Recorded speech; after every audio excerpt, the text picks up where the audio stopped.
Dosen nyentri. Bismillahirrahmanirrahim. Assalamualaikum warahmatullahi wabarakatuh. Oke, hari ini pertemuan yang ke-8 atau pertemuan ke-9 kalau UTS-nya itu nanti dihitung. Ini kan sebenarnya materi setelah UTS, ya. Topik yang kita pelajari hari ini seperti yang sudah saya sampaikan atau saya konsepkan di RBS yang saya kirim di awal semester. Dan ini beberapa pertemuan nanti kita akan membahas tentang hubungan teori sastra dengan disiplin-disiplin ilmu lain. Ya. Hari ini kita membahas hubungan antara teori sastra dengan sosiologi sastra. Ya. Hubungan antara teori sastra dan sosiologi sastra. Nah, terlalu kecil ya. Coba saya slideshow aja ya.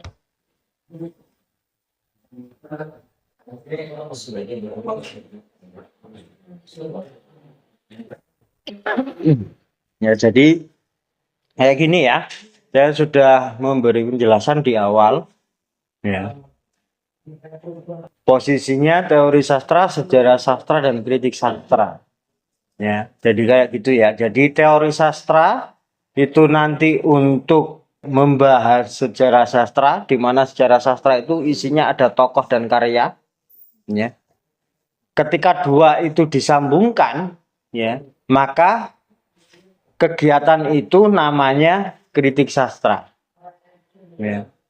Jadi teori sastra karena menuju panahnya ini ke tengah ke sejarah sastra, gitu ya. Nah, yang dilakukan ini namanya nanti kritik sastra. Seperti itu. Nah, teori sastra itu untuk apa? Ya, sebagai alat atau sebagai lensa dalam memandang karya sastra atau memandang pengarang. Ya. Nah, untuk sejarah sastra itu esensinya apa? Yakni yang bisa terbaca sepanjang zaman. Kalau di filsafat ilmu kemarin kita sempat menyinggung yang namanya Sartre, ya, dan Kamus. Kalau mereka tidak menulis, ya, pasti sudah dilupakan sejarah, begitu kata Pram, ya. Sehingga Sartre dan Kamus itu sampai saat ini masih dibicarakan karena dia menulis. Ya.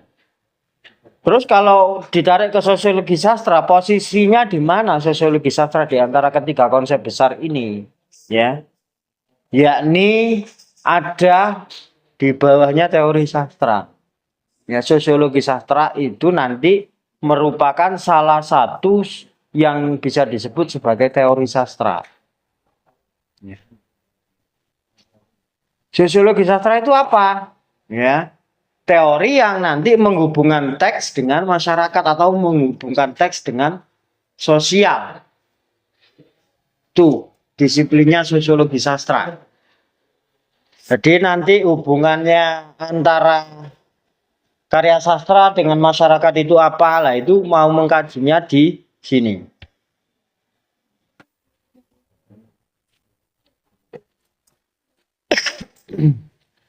Jadi bagaimana sih struktur ini menciptakan makna? Itu pertanyaan yang bisa kita lemparkan kalau kita menghadapi sebuah teori. Ya. Bagaimana sih sosiologi sastra itu nanti bisa mengupas masalah-masalah sosial? Bagaimana sih psikologi sastra itu bisa mengupas masalah-masalah psikologi dan lain sebagainya dan lain sebagainya. Nah, kebetulan saat ini kita sedang membicarakan kaitan antara teori sastra dan sosiologi sastra. Berarti relevansi antara karya sastra dengan masyarakat itu apa? Nah, ini yang digunakan kacamata sosiologi sastra. Teori sastranya yang dipakai adalah sosiologi sastra. Nah, sosiologi sastra sendiri itu kan dari dua kata.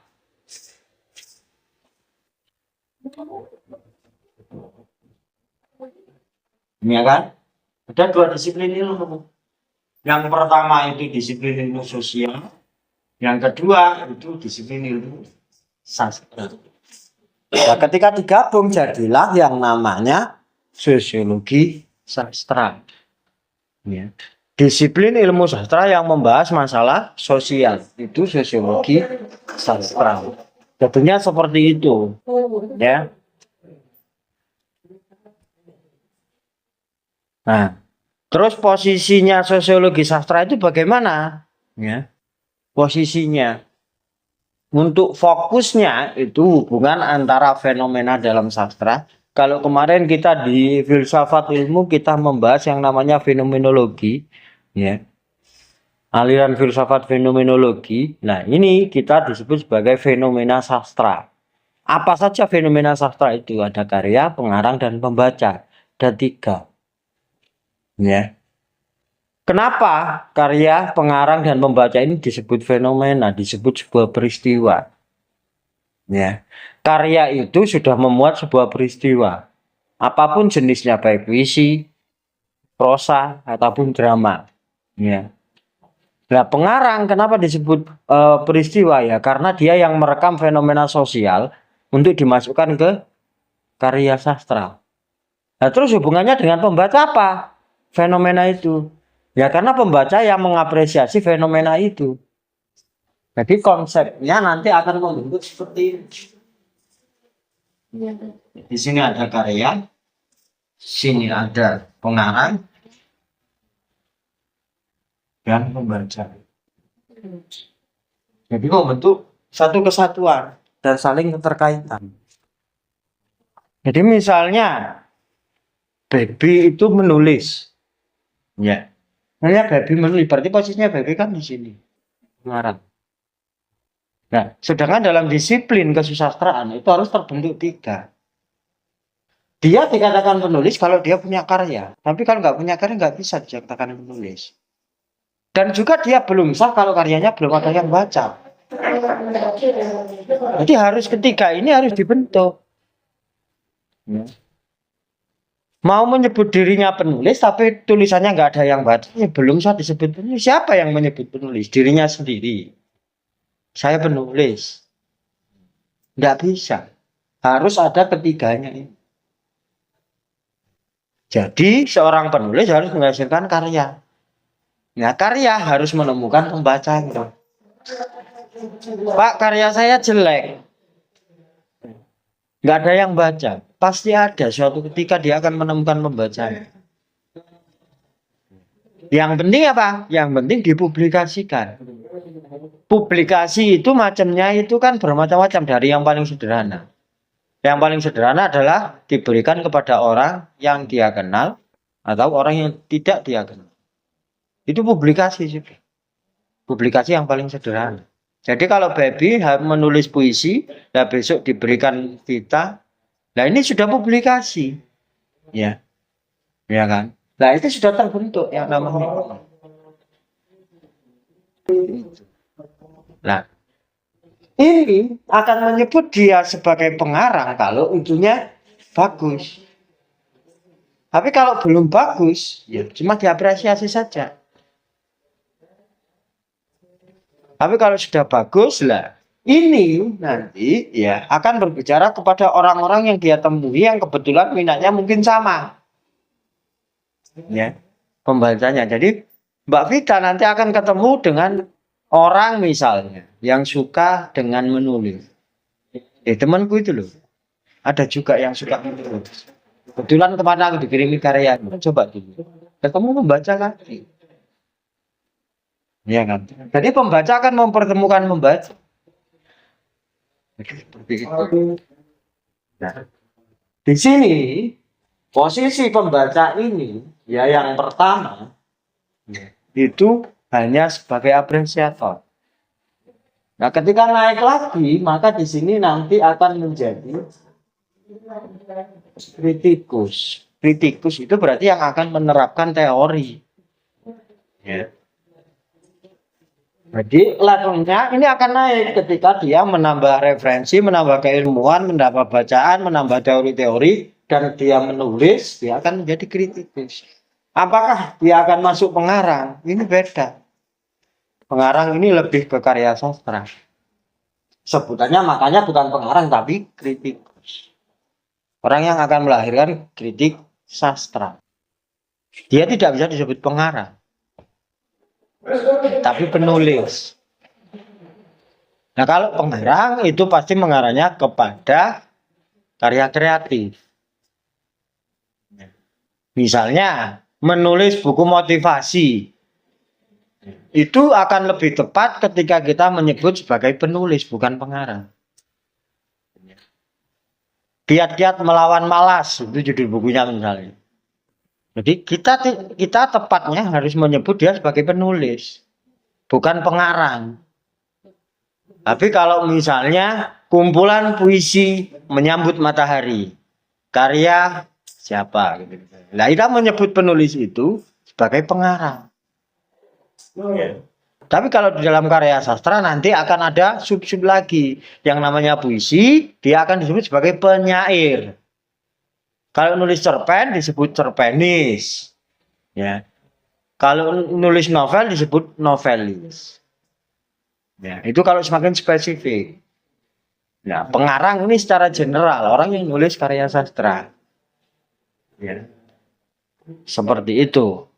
Nah, kemudian hubungannya antara ini nanti ya, dia akan membawa ke sini, ke masyarakat. Masyarakat ini diberitahu tulisan, ya namanya nanti esai atau artikel, memberitahukan tentang karyanya ini. Jadi jembatan sebagai jembatan. Nah di sini karena yang dipakai ini nanti karena dia kritikus ini ada teori. Kalau yang kita bahas hari ini itu berarti di sini posisinya teori sosiologi sastra. Fungsinya apa? Menyampaikan unsur sosial yang ada di masyarakat. Karena misalnya ini katakan nanti sosiologi, berarti yang dikupas di sini ini unsur sosial yang dikupas. Ya. Nah kalau di sini teorinya misalnya feminisme, ya berarti yang dikupas adalah permasalahan tentang perempuan. Ya posisi di sini nanti akan bermacam-macam teori itu. Nah tetapi saat ini kita akan membahas khusus untuk sosiologi sastra. Jadi asumsi dasarnya ya, sastra bukan dunia yang otonom dan tertutup melainkan dibentuk oleh dan sekaligus membentuk masyarakat. Ya. Itu seperti apa? Dibentuk dan membentuk.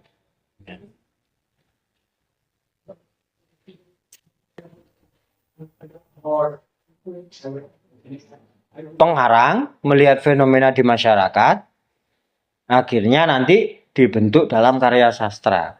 Karya sastra ketika dibaca, ya, nanti akan membentuk ya, sesuai dengan ideologi tadi.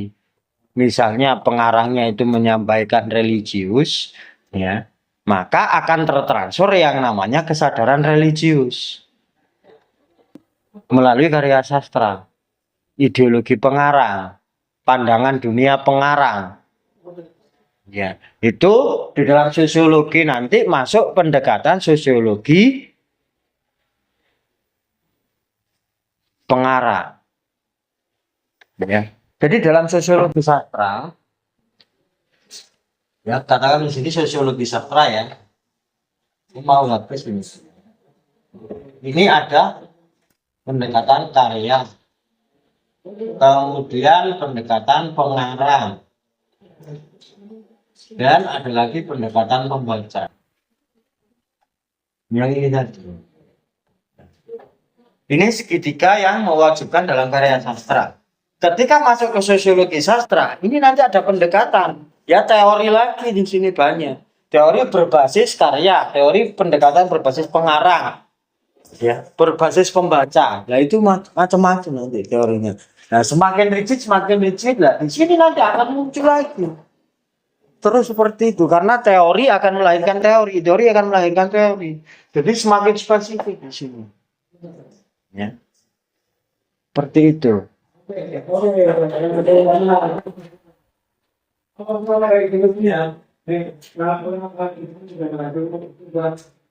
Nah, ini salah satu contoh ya untuk di teori sastra. Ya. Itu ada strukturalisme, poststrukturalisme, psikoanalisis, feminis dan lain-lain. Nanti itu mau macam-macam. Ya. Itu posisinya nanti akan melahirkan di sini. Dari teori sastra, nah ini fokus mau kemana dibahas, fokus kemana akan dibahas semakin banyak. Misalnya itu strukturalisme berarti membahas struktur di dalam karya sastra. Bagaimana struktur itu terbentuk. Nah kalau strukturalisme itu bentuknya adalah oposisi biner. Katakan di karet. Di oposisi biner kalau strukturalisme. Ya. Karya sastra itu membangun ini. Ya. Ini ada di sini, ada posisinya di sini. Oposisi biner itu ada kutub utara dan kutub selatan seperti baterai itu, ada min ada plus. Kalau di dunia itu kan juga seperti itu, oposisi biner. Ada cantik berarti ada ganteng. Oposisi. Iya. Bukan yang satu sifat. Kalau cantik sama jelek misalnya itu kan satu sifat. Ya. Tapi itu sub yang baru lagi. Ya, tapi ganteng berarti oposisinya adalah cantik. Oposisi yang besar. Nah, kalau ganteng nanti akan ada jelek, ada ganteng kayak gitu. Nah, itu sub yang muncul lagi. Nah, itu untuk strukturalisme. Poststrukturalisme setelah strukturalisme. Nah, itu menolak ya gagasan yang hanya begini saja. Apakah faktor ini itu tidak ada yang mempengaruhi? Kenapa dia posisinya? Karena biar gampang ya, biar membedakan X dan Y. Kenapa? Dari mana X dan Y ini? Ini pasti ada faktor. Nanti akan muncul lagi. Oh biar beda, enggak X lagi.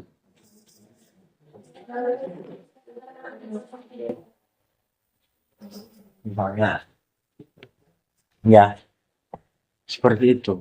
Di mana X dan Y ini ada, pasti ada asalnya.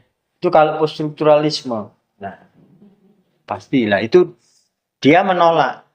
Poststrukturalisme itu menolak strukturalisme. Ya. Penolakan akhirnya melahirkan bahwa segala sesuatu itu pasti ada pengaruhnya secara empiris. Apa yang mempengaruhi? Jadi misalnya kita yang seperti ini gen terbesar itu dari ibu apa dari bapak gitu loh, namanya strukturalisme itu. Ya. Jadi melihat empirismenya dari mana. Jadi kayak gitu dilihat sejarahnya naik ke atas itu kalau poststrukturalisme. Psikoanalisis, nah ini psikologi sastra. Ya, kalau ini tadi kita membahas soal sosiologi dan sastra, kalau psikoanalisis itu berarti psikologi dan sastra. Masalah psikologi. Nah, itu nanti apa aja yang ada di psikologi sastra sama banyak nanti. Semakin spesifik, semakin spesifik, semakin spesifik. Feminisme dan lain sebagainya nanti kalian akan menemukan semakin seiring berkembangnya waktu ketika tambah semester nanti akan tambah perkuliahan dan tambah membacanya. Tapi kalau hanya belajarnya hanya mengandalkan perkuliahan, ya sebatas itu nanti yang didapat. Padahal teori-teori sastra itu banyak. Ya. Nah, sosiologi sastra salah satu lensa yang paling powerful dan banyak digunakan dari gudang tersebut. Maksudnya dari teori-teori tersebut itu sosiologi sastra disebut sebagai teori yang paling powerful. Mengapa? Karena lingkupnya besar, rigid, dan semua hal aspek-aspek kemasyarakatan itu bisa dikupas di dalam sosiologi sastra. Seperti itu. Nah, relasinya di sini kalau kita ngomong soal seberapa konkret sih, seberapa kuat sih sosiologi sastra, ya, itu akan menambahkan variabel-variabel tentang kemasyarakatan dan juga tentang konteks-konteks tertentu. Misalnya, ingin membahas masyarakat-masyarakat marginal, ya. Maka di situ akan muncul variabel baru, masyarakat marginal. Nah, masyarakat marginal nanti akan menggunakan apa? Multikulturalisme. Nah, sub-sub itu akan semakin banyak ketika variabelnya semakin banyak. Misalnya sosiologi sastra mau membahas soal kaya dan miskin. Ya, itu berarti apa? Nanti akan muncul yang namanya kelas sosial. Kelas sosial akhirnya teorinya siapa dalam ilmu sosial? Karl Marx. Ya. Jadi semakin banyak variabel, maka teori-teori itu akan semakin banyak terserap ke sosiologi sastra. Ya. Jadi ketika nanti kalian menjadi kritikus dan ingin menjadi ahli dalam sosiologi sastra, ya, kalian akan membidik fokus yang mana. Misalnya di dalam kesastraan belum banyak dibahas, ya, soal sejarah. Nah, nanti akhirnya kalian menarik teori sejarah, ya, masuk ke dalam sosiologi sastra. Bukan sejarah sastra ya, berbeda ya. Sejarah sastra ini fokusnya pada sastra dan pengarah. Tapi kalau ini ya, misalnya di sosiologi mau mengupas soal sejarah, misalnya. Nah, itu nanti disiplin ilmu sejarah bisa masuk ke sini. Jadi variabel itu akan semakin banyak, teori yang lahir akan semakin banyak. Ketika konteks itu dimunculkan, ya, berarti nanti akan muncul teks baru. Teks barunya apa? Jadi nanti kalian akan melahirkan yang namanya teori. Kapan? Ya, berarti setelah kalian melakukan banyak kritik, ya, tulisan. Nah, kan tak mungkin teori itu berdiri sendiri. Itu pasti ada pengaruhnya dari teori-teori sebelumnya. Ya, sama seperti strukturalisme, akhirnya lahir poststrukturalisme. Nanti lahir lagi strukturalisme genetik, ya. Terus lahir lagi strukturalisme profetik. Terus. Jadi menurun. Nah, nanti kalau kalian fokus pada satu bidang dan ingin terus menulis di sana, akhirnya bisa melahirkan yang namanya teori. Seperti itu. Lensanya sosiologi sastra. Saya ingin dialih di sosiologi sastra. Nanti ingin melahirkan ini. Ya, jadi di konsep S1 nanti misalnya ya S1 saya ngambil skripsi sosiologi sastra. Ketika nanti ada kesempatan S2 ngambil kajian sastra lagi, fokusnya tetap sosiologi sastra. Ya. Kemudian S3 ngambil lagi sosiologi sastra, semakin mengkerucut. Nah, di S3 inilah nanti akan lahir yang namanya teori itu kalau lewat akademik. Kalau tidak lewat akademik ya berarti harus sering menulis sampai nanti menyublimkan yang namanya teori itu. Mendapatkan temuan. Ini loh konsep tentang masyarakat bayangan. Konsep tentang pecinta abu-abu. Nah itu bisa menjadi teori, yang penting kalian menuliskannya. Teori secara akademis, ya, sah itu kan ketika sudah dipublikasikan. Nah, kalau di non akademis ya berarti sama-sama sudah dipublikasikan konsepnya, tidak boleh hanya dilisankan. Ya. Seseorang yang disebut ahli, misalnya ahli pertanian, karena dia ngomong terus atau bertindak terus tentang pertanian, sampai akhirnya, ya, kalau terus seperti apa bisa disebut sebagai ahli? Pasti belum. Dia sebutannya adalah praktisi. Tapi kalau nanti aktivitas oleh praktisi ini ditulis, ya, maka disebut ahli. Apa yang dia tulis? Teori. Jadi arahnya ke situ.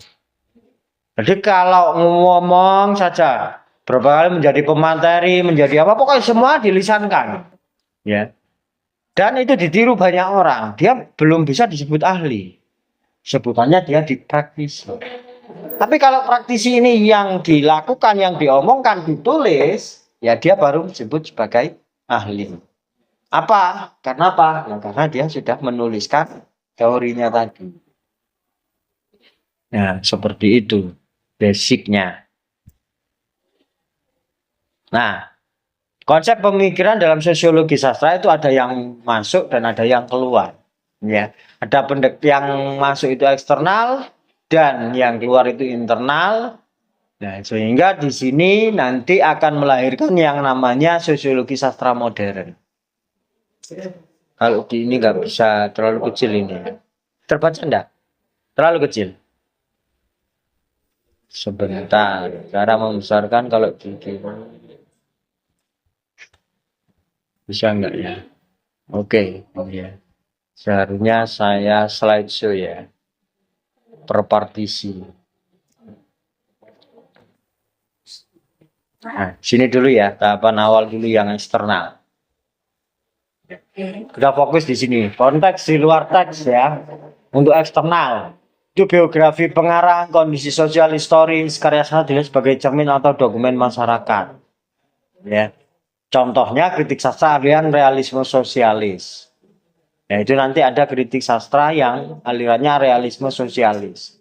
Jadi itu faktor-faktor yang berada di luar karya sastra. Kemudian konsep yang kedua itu internal, fokus pada struktur internal teks itu sendiri. Karya sastra dilihat sebagai sesuatu yang otonom. Maksudnya bagaimana? Ya cukup ngomong karyanya saja, nggak perlu ke pengarangnya. Itu yang internal. Kemudian sosiologi modern, ya, itu teks dan konteks dihubungkan. Teks ini misalnya puisinya Taufik Ismail Jembatan Merah, ya. Jembatan Merah teks puisinya Taufik Ismail. Konteksnya apakah ada kejadian di Jembatan Merah? Ada. Jembatan Merah ada di mana?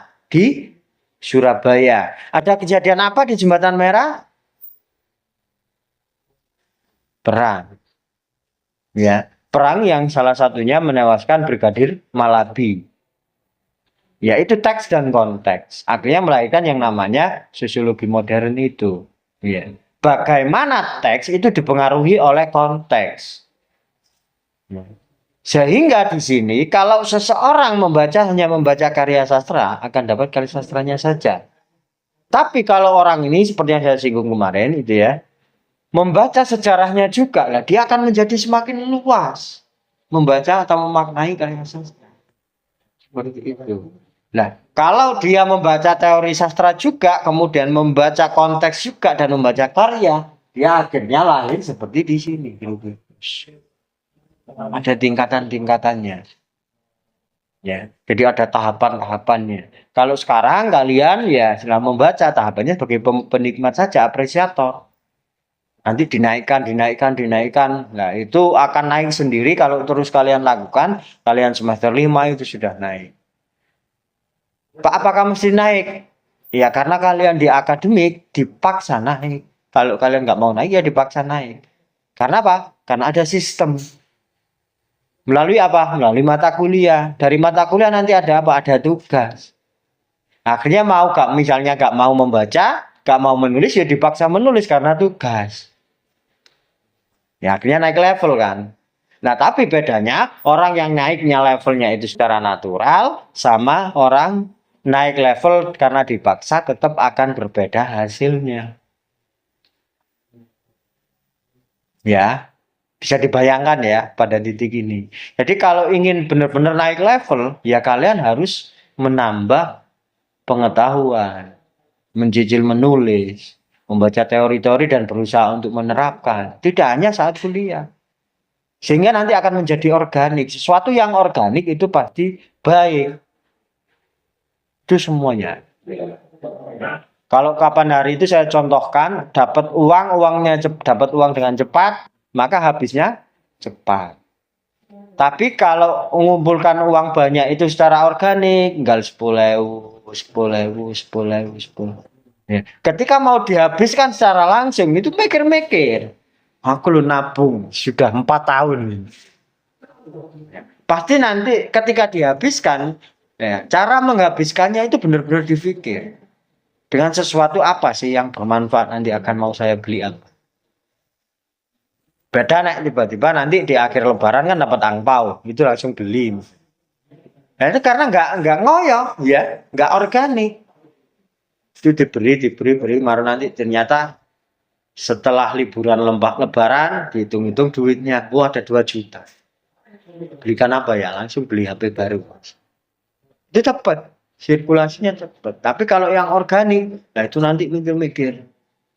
Saya buat beli apa ya? Buat beli apa ya? Oh enggak, bisa tabung lagi aja. Seperti itu, seperti itu. Ya.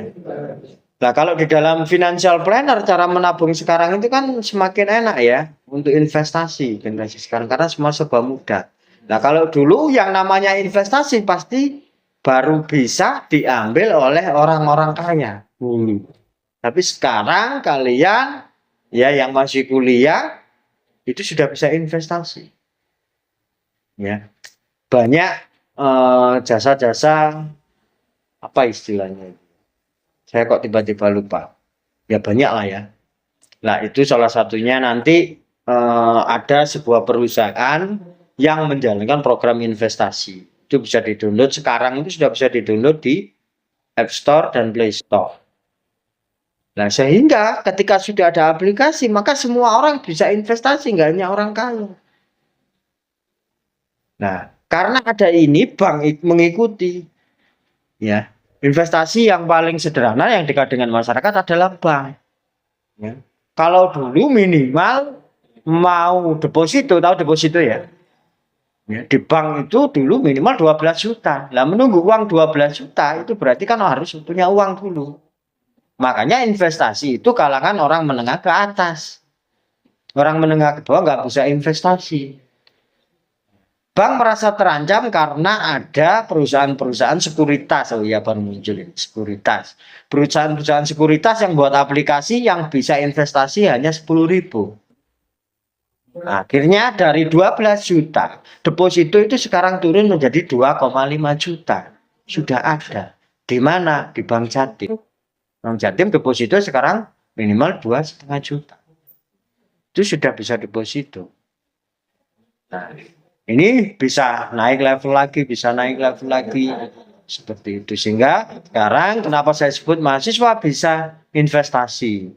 Mulai dari sekarang banyak sekuritas-sekuritas. Ya, yang paling mudah ya untuk pemula itu aplikasi yang namanya Ajaib. Ya. Nabung di reksadana itu lebih baik daripada nabung di bank. Kok bisa seperti itu? Karena ada potongan. Misalnya kalian nabung sehari 10.000, 1 bulan berarti 300.000. Ya, 300.000 kena potong bank 6%. Jadi berapa?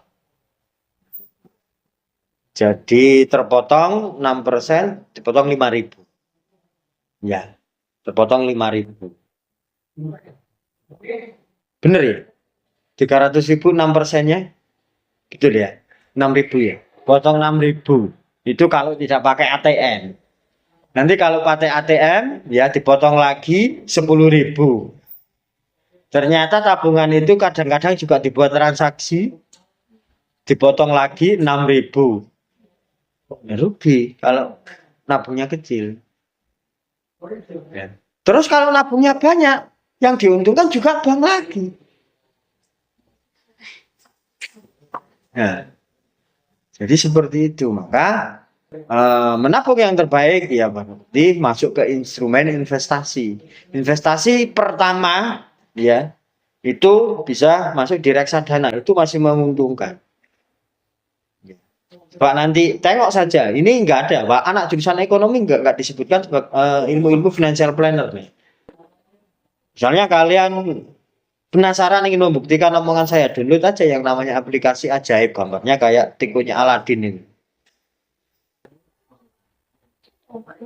Terpercaya saya sudah memakai itu kurang lebih 8 tahun.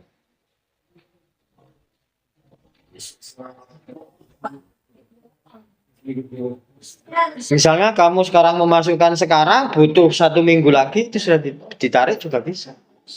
Tetapi ada prosesnya, 3 sampai 5 hari proses penarikan withdrawnya. Jadi kalau reksadana itu nanti nggak usah panik, nanti akan hilang dari sekuritas itu aplikasi, lo uangnya di rekening gak masuk, di sini juga hilang, ada proses. Pokoknya dalam 5 atau 6 hari itu akan sudah masuk ke rekening. Potongannya paling 0, sekian persen. Jadi lebih untung untuk menabung di reksadana daripada di bank. Itu dari kacamata orang kaya, jadi kacamata pemula atau orang yang baru ingin mengumpulkan keuangan, reksadana. Di emas juga baik. Tetapi emas tidak bisa langsung dijual. Ketika langsung dijual pasti rugi. Misalnya kamu beli sekarang dan tiba-tiba 1 bulan lagi itu kamu butuh. Dan emas harganya lagi turun. Iya. Jadi emas itu jangka panjang. Seperti itu. Itu soal sedikit pengetahuan tentang financial plan. Jadi di usia kalian bisa sudah menerapkan itu. Dicoba saja. Memulai di semester 1 lebih baik daripada nanti ketika sudah rumah tangga. Jajan kalian berapa sih? Uang sakunya 50.000? Berapa? 10.000? 20.000? 30.000? Macam-macam ya. Nah misalnya itu nanti disisihkan ya 10.000, misalnya uang sakunya 10.000 bisa menyisihkan 10.000 3 hari ke depan. Nggak ada masalah, berarti 3 hari ke depan baru nabung 10.000. Jangan dilihat 10.000-nya, tapi lihat nanti kalau sudah 10 tahun. Berapa itu? Bukan, belum lagi ketambah compounding interest. Nah, compounding interest itu nanti dari uang kalian 10.000 itu kan dibuat usaha oleh orang lain. Kalian diberi bagi hasilnya. Nah, itu akan meluncur kayak snowball gitu. Raditya Dika kayaknya bukan dari dia menulis, karena honor-honornya dia dimasukkan di reksadana. Itu terbongkar ketika dia sudah ngomong soal di YouTube itu, orang baru tahu. Dipikir kok bisa ya Raditya Dika itu kaya dari menulis.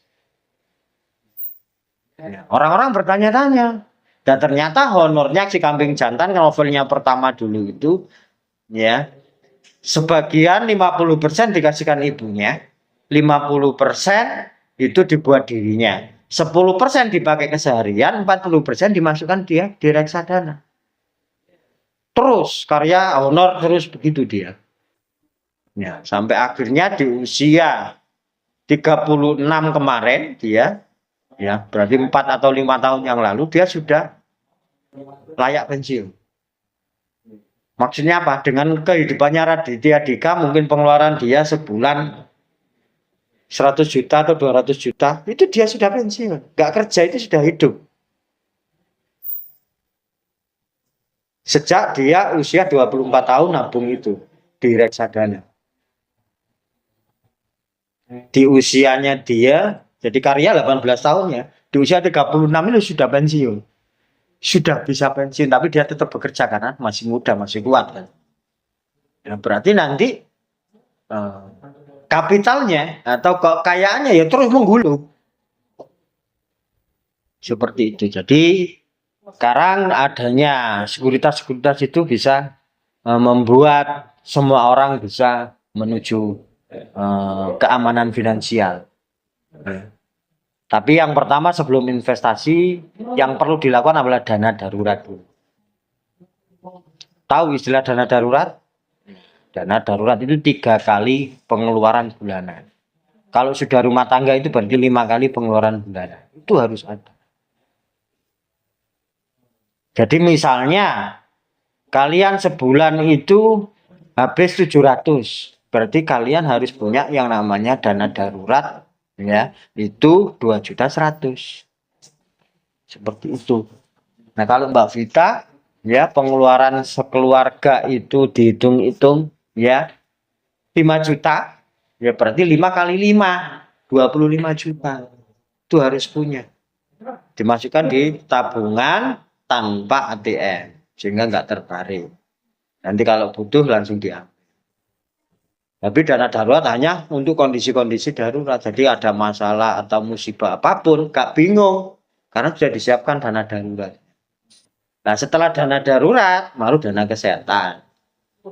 Dana kesehatan itu enaknya bisa asuransi. Ketika apa-apa, Pak BPJS. Ya tahap pertama itu BPJS. BPJS gak menarik karena pelayanan di rumah sakit itu nggak asik. Ya. Itu kan tahap pertama. Nanti kalau kalian naikkan lagi kan bisa naik lagi. Ngambil yang premium. Bukan BPJS lagi. Kan banyak asuransi dan lain sebagainya dan lain sebagainya. Nah, ini salah satu teori yang ada di dalam sosiologi sastra. Kita kembali lagi ke materi. Hubungan antara sastra dan masyarakat salah satunya itu peer borju. Jadi produksi sastra, arena produksi kultural. Nama teorinya orang ini arena produksi kultural.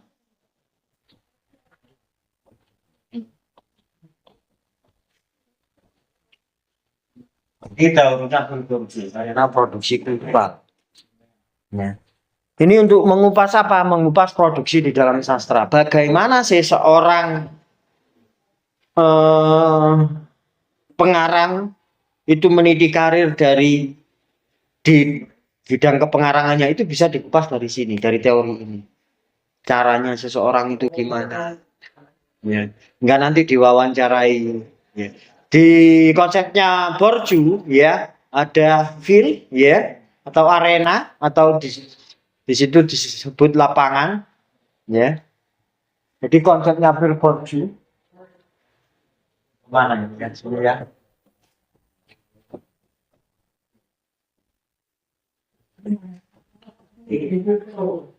Saya pernah menyinggung teori ini belum ya?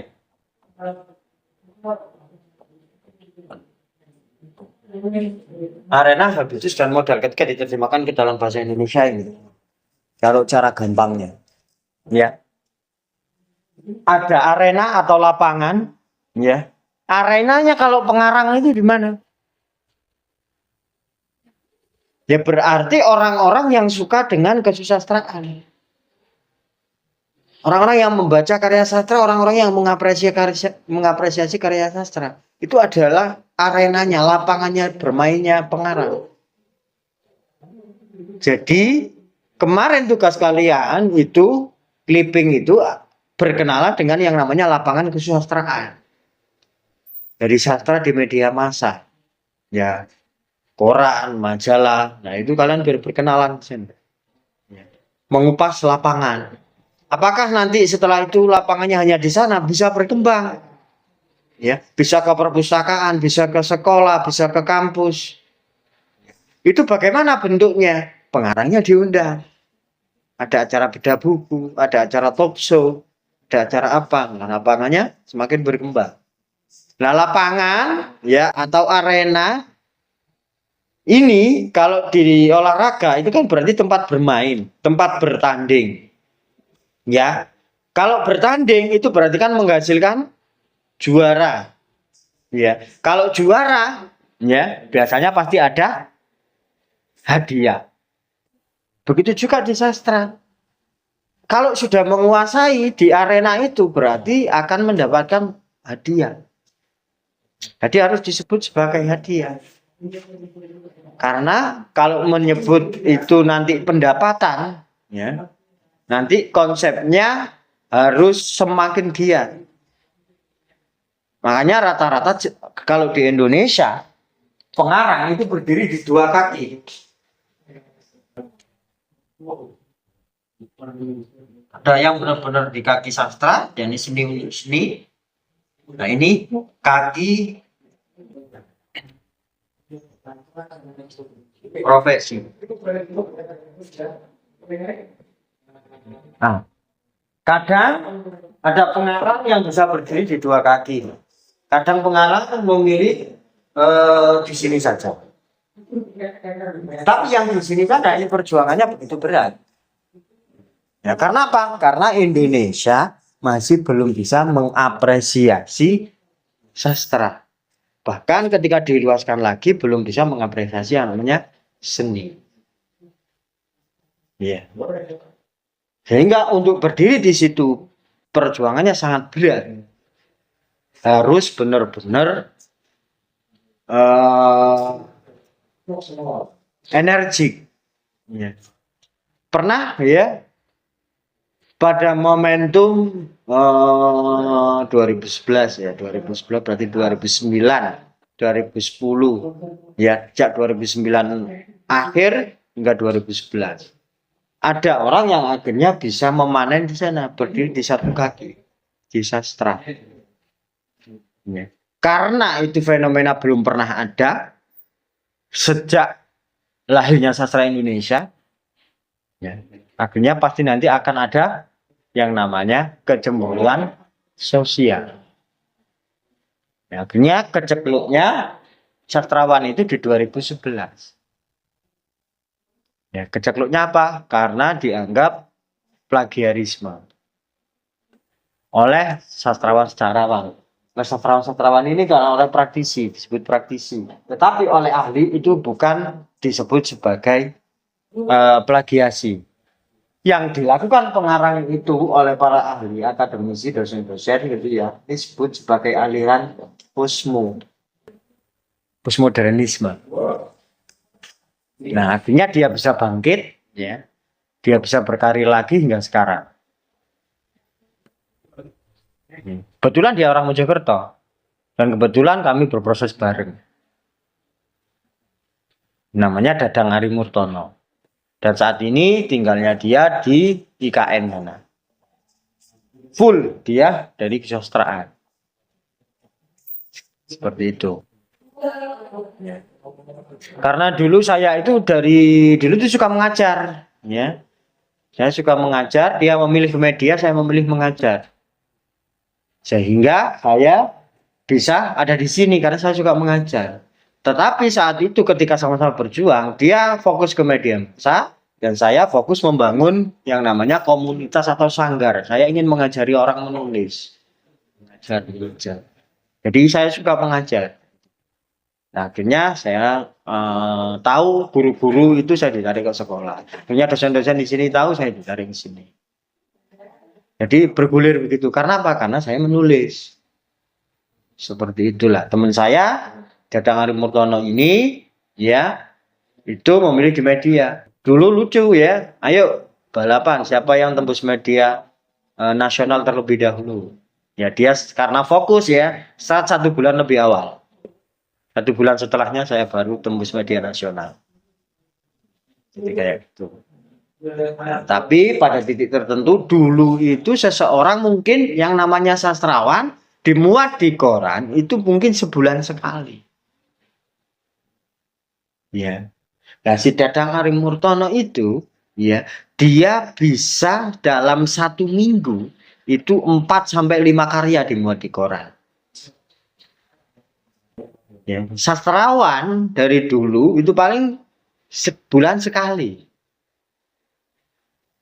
Nah, inilah yang akhirnya muncul kecemburuan sosial.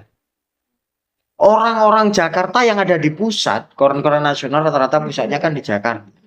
Nggak ada yang bisa seperti Dadang Ari Murtono.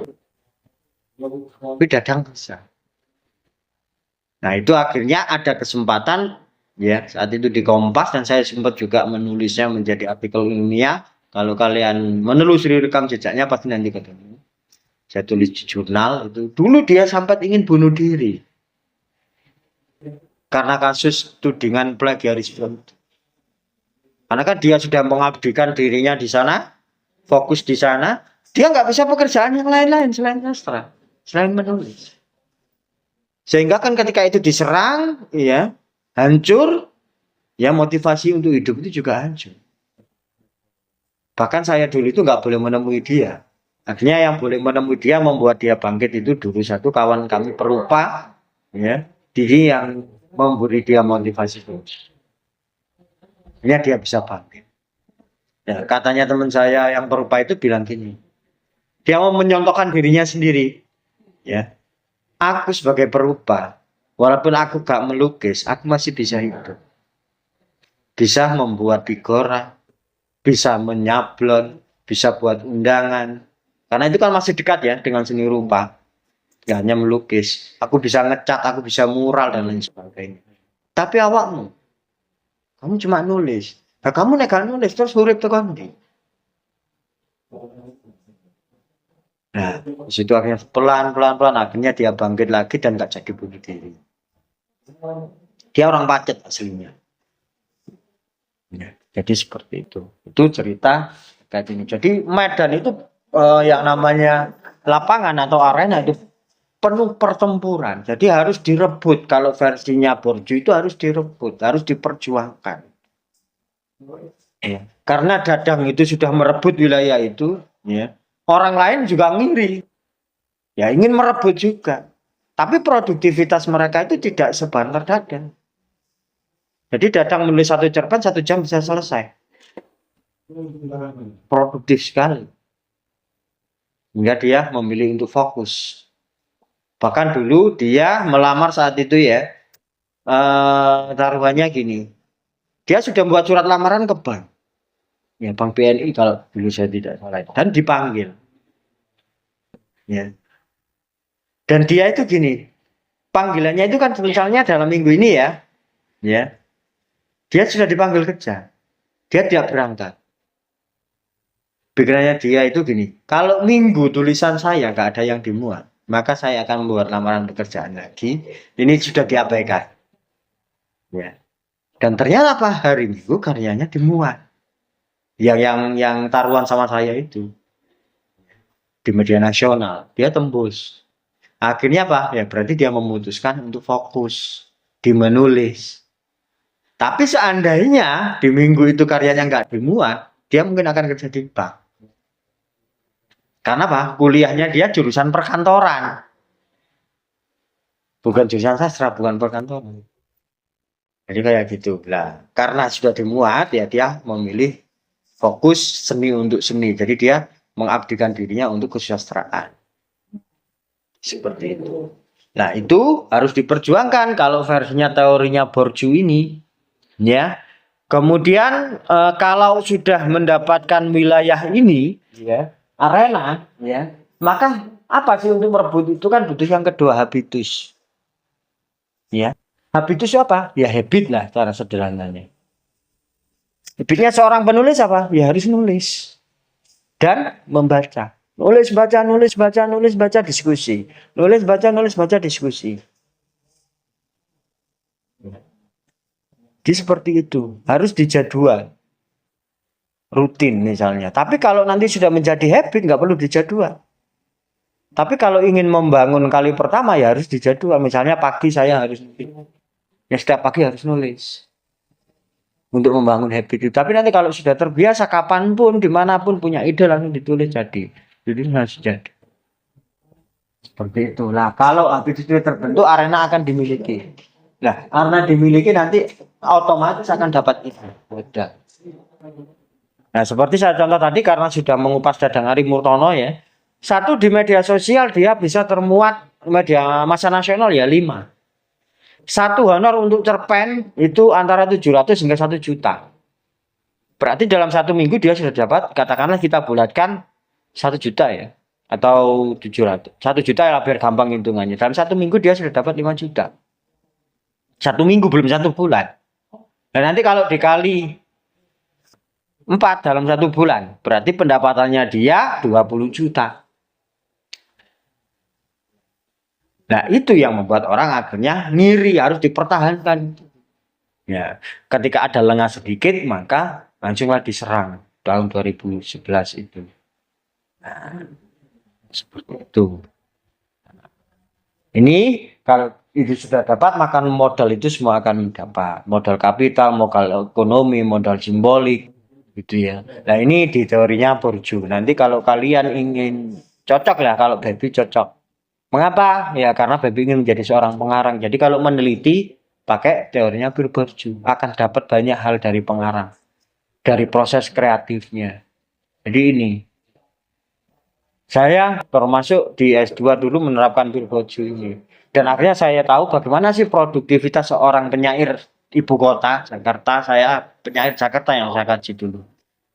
Gimana seorang penyair yang berdiri di satu sisi di seni untuk seni. Saat itu sastra penyair itu. Ya. Kok bisa hidup di Jakarta yang mahal kayak gitu dari sastra? Nah itu saya tanya, saya wawancarai. Itu untuk tugas S2. Dan S3 lagi saya masih menggunakan Virborju, ya. Tetapi saya kombinasikan dengan teori lokal, Kuntoyo Wijoyo, sastra profetik. Akhirnya saya melahirkan yang namanya teori baru. Nanti saya kupas juga di sini. Nah ini Lucian Gottman, ya pandangan dunia pengarang, strukturalisme genetik yang tadi di awal sudah saya singgung. Jadi hubungannya bagaimana sih? Ya pandangan pengarang itu lahir dari mana? Apa yang mempengaruhinya? Itu yang dibahas. Ya, misalnya kayak tadi itu Dadang menulis misalnya salah satu cerpennya itu ya beringin bersulur rambut. Itu bagaimana sih? Kenapa kok dia melihat seperti itu? Kamu menangkap nggak? Kalian menangkap nggak? Apa maksudnya beringin bersulur rambut? Itu judul salah satu judul cerpennya. Dari judul aja. Beringin bersulur rambut. Beringin bersulur rambut. Hah? Simbolik. Kalian pernah lihat beringin nggak? Kayak apa? Akar-akarnya. Itu. Ya kan Dadang tinggal membuat kata yang puitis saja kan untuk menggambar. Beringin bersulur rambut. Kan pohon beringin lah itu loh. Kalau kamu coba lihatlah itu di depannya masjid itu. Kamu tengok dari sini juga kelihatan. Ya. Dia karena awal sebelum nulis cerpen itu dia penyair, ya, diksi-diksinya puitis. Beringin bersulur rambut. Padahal ingin menggambarkan pohon beringin kan selesai. Makanya ketika ingin menulis saya sarankan nulis puisi dulu. Kamu mau nanti diksimu keren, diksimu kuat, diksimu padat, diksimu benar-benar otentik. Karena dari nulis puisi dulu. Jadi kayak gitu. Ya. Seorang Dadang Aripurtono ingin menggambarkan beringin, dia ketemu kata bersulur rambut. Akhirnya kan jadi puitis. Itu cerpen. Nah, cerpen nih kalau menggunakan bahasa puitis ya orang media yang diberi itu pasti suka. Makanya seperti itu. Itu media sastra serius. Jadi harus kuat di bahasa. Kalau sastra populer, yang penting ngomong percintaan, bahasanya nggak ribet, mudah difahami, itu ada kemungkinan bisa diterima. Kalau populer. Nah, ini untuk strukturalisme genetik. Nah, kemudian sastra sebagai institusi Virborju ini juga sama seperti yang saya sebutkan tadi ya. Nah, ini teori saya. Sastra sebagai pembangun peradaban. Saya melahirkan teori ini yang namanya strukturalisme profetik. Ya. Ini tadi pagi ketika saya menyiapkan materi ini ternyata artikel publikasi saya tentang strukturalisme profetik sudah ada yang ngutip dua. Media di Malaysia sama media, dua-duanya di Malaysia kayaknya. Sudah ada yang ngutip, berarti teori saya sudah ada yang menggunakan. Berarti saya sebagai ahli sudah boleh. Nah, saya melahirkan teori, bukan Indonesia loh yang ngutip. Tapi tadi pagi itu saya lihat orang Malaysia yang sudah menggunakan teori saya. Dua orang. Baru dua memang, karena saya publikasikan beberapa waktu yang lalu. Berarti awal tahun. Ya, awal tahun. Di Maret atau Februari. Gitu. Teori ini saya publikasikan, strukturalisme profetik. Ya, konsepnya kenapa saya percaya bahwa sastra itu membangun peradaban dengan tiga konsep ini, amil, amal, dan amu. Ya, amil itu sebagai subjek etis, di mana seorang pengarang itu ya melahirkan kebaikan, bisa mengarahkan orang untuk meninggalkan keburukan. Kalau orang sudah bisa pengarang meninggalkan keburukan, maka akan membentuk yang namanya amal atau praktik sosial. Kalau praktik sosial, namanya praktik sosial itu pasti melahirkan kebaikan. Ya. Nah, kebaikan berarti pengarang posisinya di sini subjek etis ini menciptakan praktik sosial dengan menyebarkan kebaikan atau mengajak ke kebaikan. Nah, kalau pengarang itu sudah mampu membangun praktik sosial, ini akan menciptakan yang namanya transendensi spiritual. Transendensi itu adalah kesadaran spiritual, kesadaran spiritual.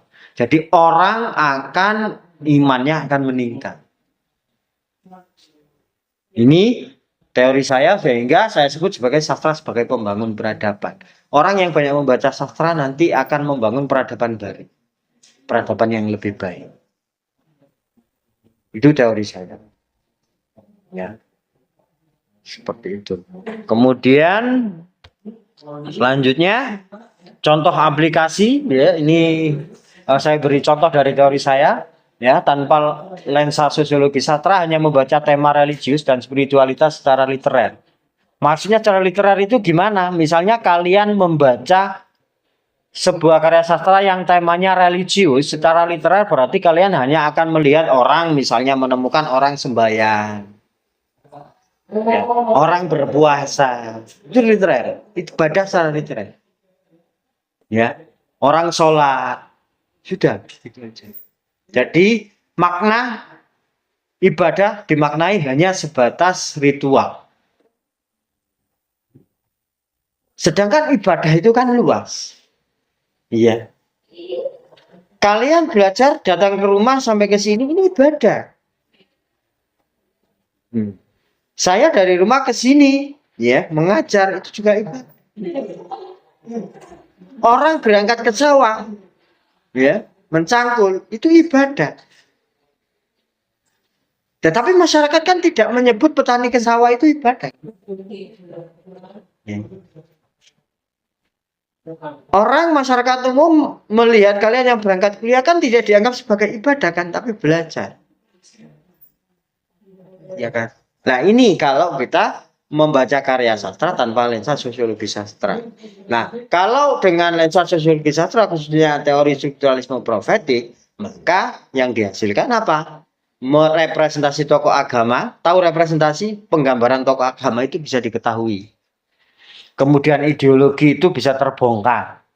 Ya, baik dalam puisi atau cerita. Kalau penyair berarti puisi, kalau prosa berarti cerita.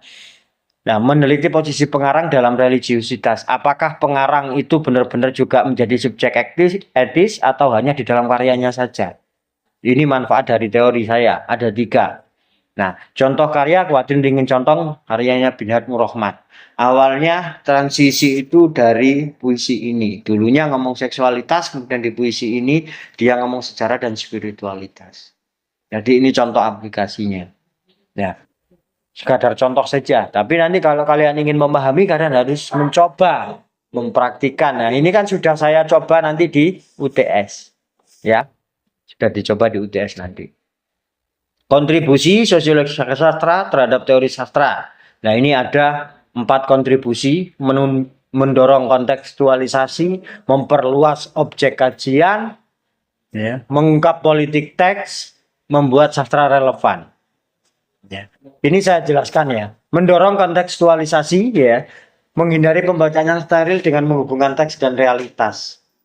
Seperti yang saya sebutkan tadi, jembatan merah, ya, itu teks dan realitas. Apakah itu hanya sekadar puisi atau ada realitasnya? Ternyata ada. Seperti itu. Itu contoh untuk yang pertama. Kemudian yang kedua, memperluas objek. Tidak hanya teks tapi juga institusi sastra. Akhirnya melahirkan yang namanya penerbitan, penghargaan. Ada penghargaan sastra Nobel yang saya ceritakan kemarin. Kalau di Indonesia ada Khatulistiwa Literary Award di tahunan. Dapat KLA saja, ya itu 75 juta. Nah kalau Nobel sastra, Baby nanti dapat Nobel sastra berapa? Ernest Hemingway, ya, pengarang, dapat Nobel dia beli pulau. Ernest Hemingway. Berarti kan banyak ya. Jadi seperti itu. Medan sastra ketika kita tahu jalurnya juga banyak uang. Sudah ada yang membuktikan. Indonesia yang kaya dari sastra ada beberapa. Anwar Fuadi, kemudian Tereli, kemudian yang cewek itu ada Dewi Lestari. Itu dia benar-benar memperoleh kekayaannya meningkat ketika karyanya bu. Kalau orang serius siapa? W.S. Rendra. Buku puisi paling laku sepanjang zaman sampai saat ini masih laku. W.S. Rendra.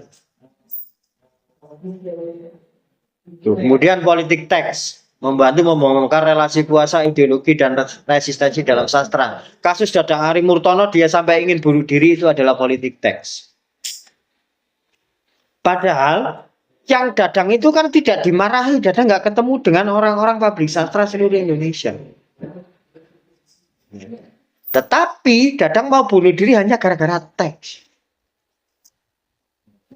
Ada IC yang mengkritik tulisannya Dadang, ada IC yang dimuat di koran yang mengkritik tulisannya Dadang.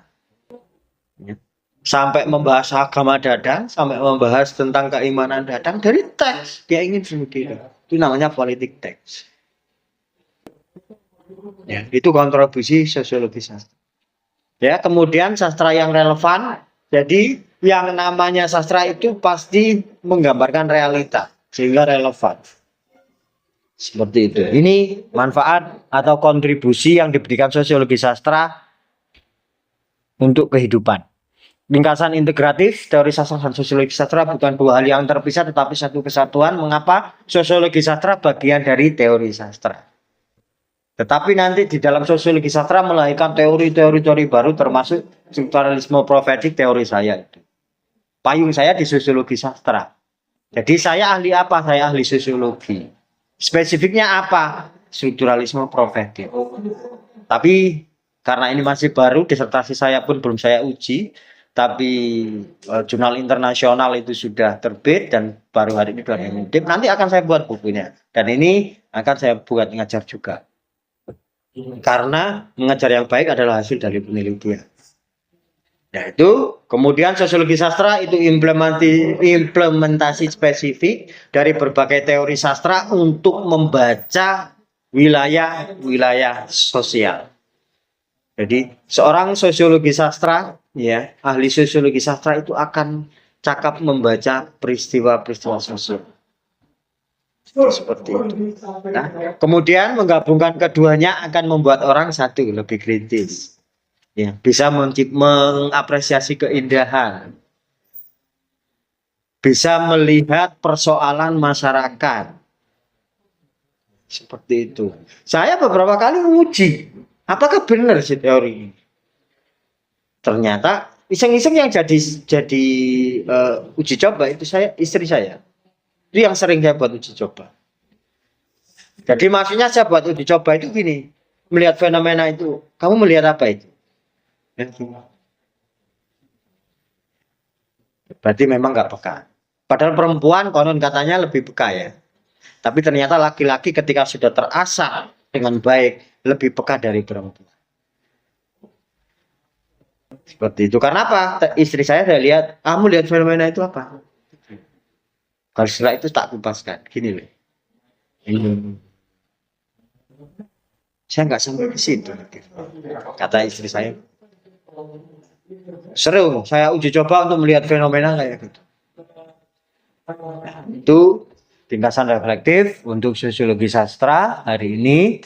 Dan materi-materi ini saya ambil dari sumber bacaan ini, ya. Yang buku bahasa Indonesia hanya pengantar sosiologi sastra.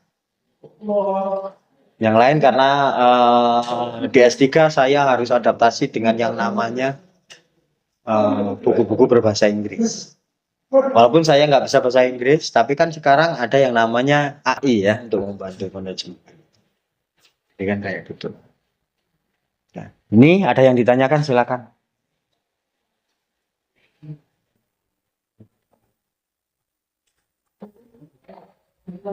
Monggo, barangkali ada ditanyakan. Tidak ada? Finish? Ya, ketika tidak ada, maka Itu dulu yang bisa saya sampaikan di hari ini. Dan nanti untuk UTS di Sosiologi Sastra, ya, jangan lupa mengclipping, beli koran bekas boleh, majalah bekas boleh, baru juga boleh. Munculnya sastra di hari, pokoknya kadang hari ini juga ada, Jumat, Sabtu, Minggu, ada yang Jumat juga. Tapi kalau Jawa Pos itu eh, Sabtu, ya, Kompas itu Sabtu kayaknya.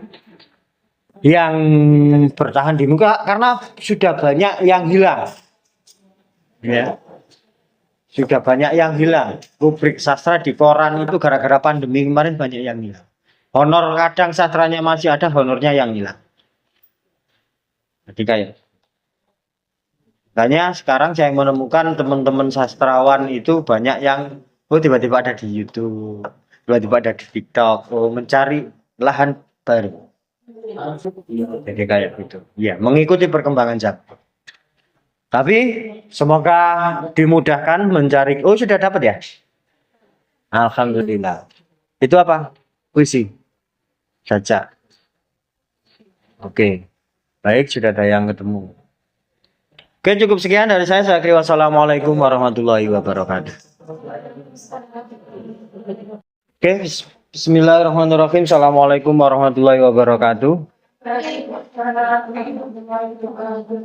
Cowok-cowoknya ini kok pada nggak ada ini? Sudah 2 kali pertemuan ini. Kemana?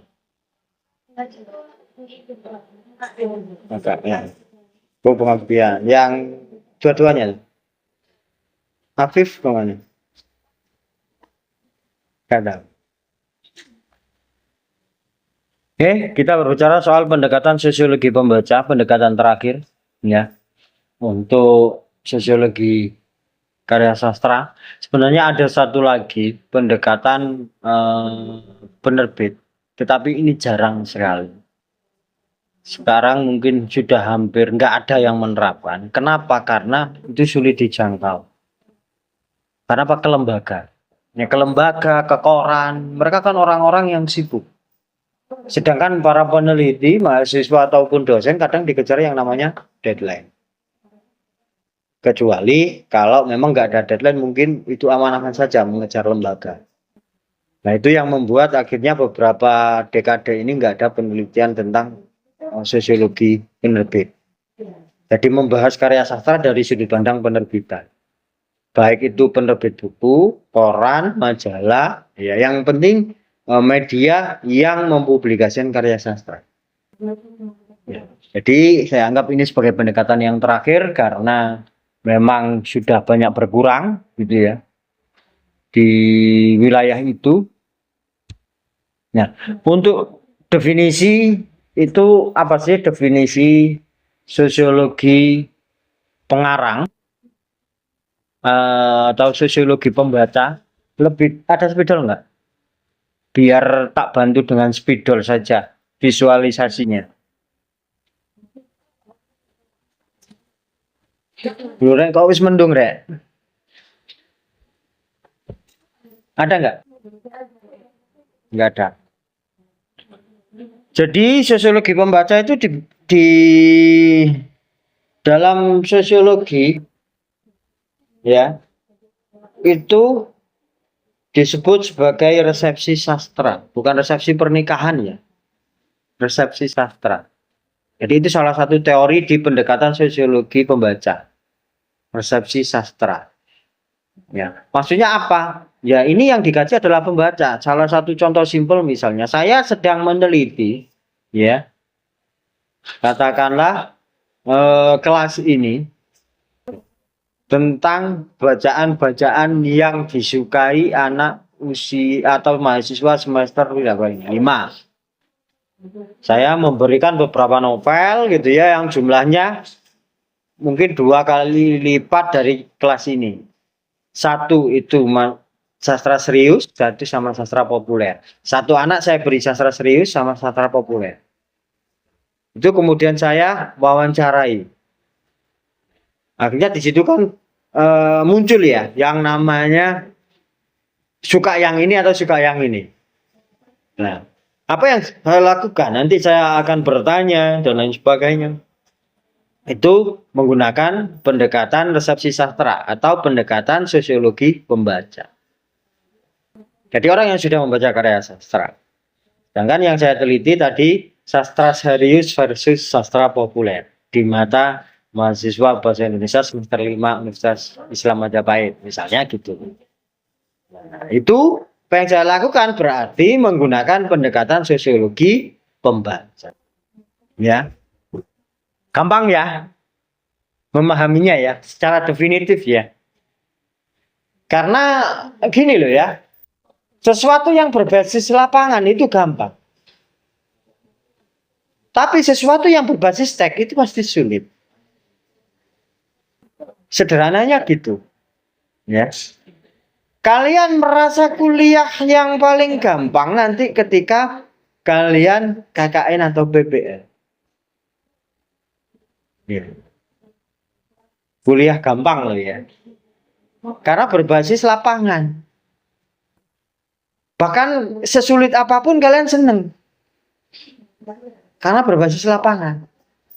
Tapi kalau kuliah sosiologi sastra, apresiasi drama, itu pasti nggak seneng. Karena apa? Basis teks itu sulit. Tapi kalau lapangan ya tanpa harus membaca itu bisa selesai.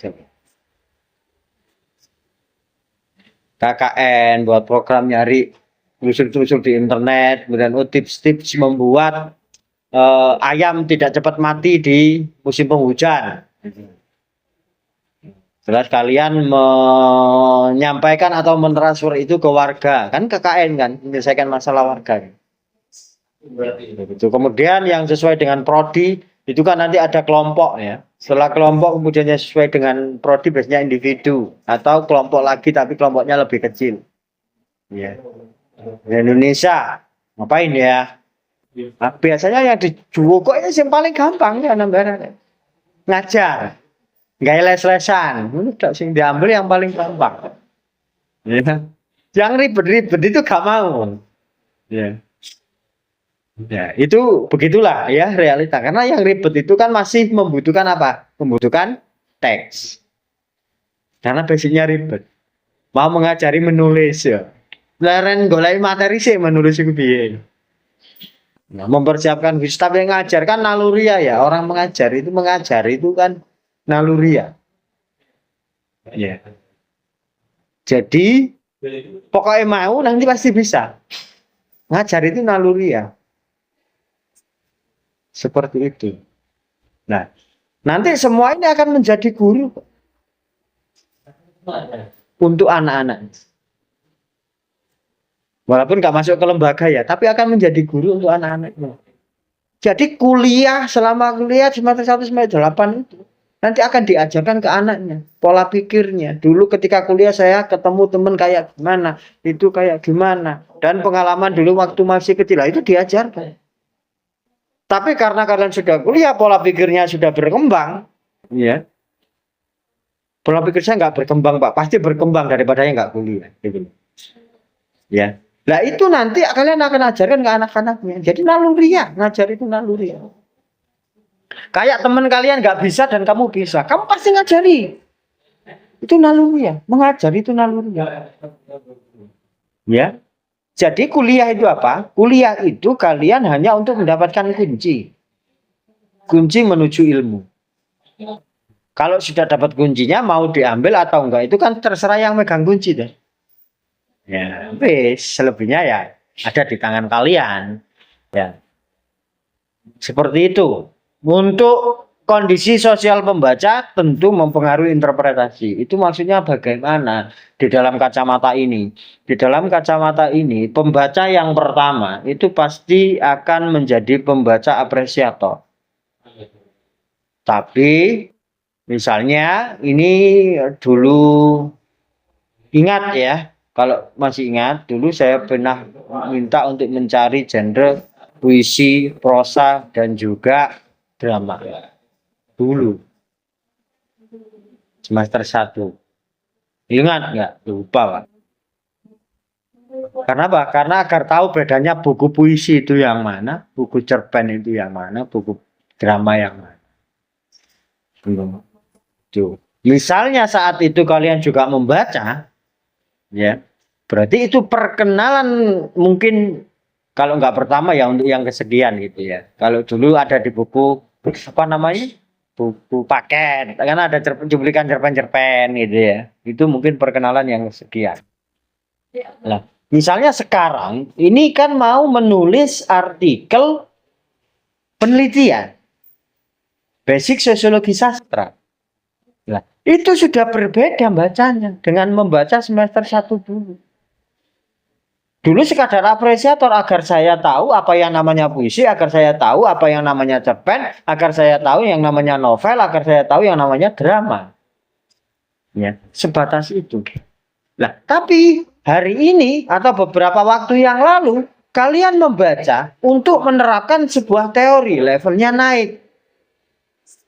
Apakah organik atau dipaksa? Ya kalian yang tahu ya. Kalau organik itu berarti kalian memang sebelumnya itu sudah mencoba untuk mengapresiasi itu. Tapi kalau dipaksa berarti ya karena tugas mata kuliah akhirnya saya nulis apresiasi atau artikel. Nah, itu namanya dipaksa. Kalau organik itu dia sudah sebelum mata kuliah ini sudah menulis artikel penelitian atau artikel mengapresiasi karya sastra. Dan sekarang mungkin kalau sudah organik berarti ini artikel yang sekian. Nah, tapi kalau ini artikel sastra yang mungkin pertama atau yang kesekian karena mata kuliah yang lain juga buat, Pak. Itu tetap dipaksa apa? Dipaksa naik level. Itu enaknya ketika kita kuliah. Kalau nggak kuliah, nggak ada yang maksa, nggak nulis, ya nggak nulis. Walaupun dipaksa dari tugas ya, tapi akhirnya kalian nulis. Dipaksa naik level. Ya. Apakah gak enak dipaksa? Ya, tetap enak. Kalian akan nanti dapat artikel. Sudah buat rumah untuk artikelnya. Di mana? Hah? Bukan, itu kan jurnal sasaran. Sudah buatkan rumah untuk artikelnya. Sudah apa belum? Rumah itu tempatnya untuk apa, Dek? Untuk rumah itu untuk apa sih? Iya. Kan dari kampus nanti kan pulang dong ke rumah. Iya kan? Sudah dibuatkan rumah artikel gitu. Biar nanti gak nyantol di sana saja. Kan kayak gini kan kalian gak mungkin tidur di Unim dong. Pulang dong. Iya kan? Masa artikel kalian biarkan tidur di jurnal sana? Gak kalian ajak pulang? Dia nggak akan pulang kalau nggak kalian buatkan rumah. Buatkan rumah di Google Scholar. Nah, Pak Ojo analogi menurut Pak saya kan sulit. Sudah ya, sudah punya dia Google Scholar. Sudah ada berapa penghuni rumahnya? Sudah 2. Alhamdulillah. Organik apa paksaan semua dua-duanya itu? Paksaan. Ya, tapi kan alhamdulillah kan sudah punya 2 kan? Walaupun dipaksa karena tugas kuliah gitu kan. Ya. Setelah ini nanti akan bertambah lagi kan 2. Kalau di mata kuliah saja, di mata kuliah yang lain ada, berarti kan ada lagi. Itu adalah nanti kenapa sih? Iya. Saya menyebut dipaksa itu enggak enak ya, tapi tetap enak. Kenapa? Kalian misalnya nanti mau melamar kerja. Kalian sudah buatkan rumah. Ini loh artikel saya itu dimasukkan di saat ngelamar pekerja. Jadi portofolio. Ya. Kenapa sih dulu saya paksa buat rumah? Ya fungsinya untuk ini. Karena nanti akan ada terus. Kalau kalian nggak buatkan rumah, ya nggak tahu kemana saja. Saya pernah publikasi di mana ya dulu. Ya sudah nggak karuan. Tapi kalau sudah ada rumahnya, ya pernah publis di mana, nah dia nanti akan pulang. Ya. Kalau nggak pulang, ya jenenge kalian misalnya kalau kalian nggak pulang digolek nggak sama Boe. Ya dicari ya itu di Google Scholar kan bisa untuk nyari manual. Gitu loh ya. Tuh. Alhamdulillah ya walaupun dipaksa ya. Alhamdulillah. Bagaimana Sosiologi sastra selanjutnya itu memahami teks dan konteks itu dari waktu ke waktu dan tidak bisa dilepaskan. Seperti apa maksudnya? Saya buat satu contoh pada puisinya Taufik Ismail itu Jembatan Merah. Ya, apakah ada konteks Jembatan Merah di realita? Nah, konteks sulit di realita ada Jembatan Merah. Di mana? Ada nggak?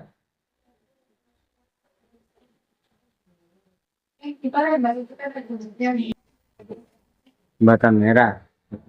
Terus ada lagi nggak di Indonesia yang jembatan? Coba buka Google. Ada jembatan merah itu di Indonesia ada di mana? Ini puisinya Taufik Ismail.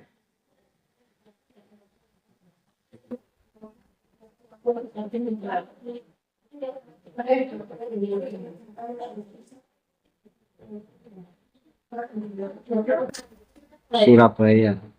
Berarti ada di Surabaya, ada di Palembang. Wes. Sudah? Ada lagi? Hah? Banyumas. 3. Wes.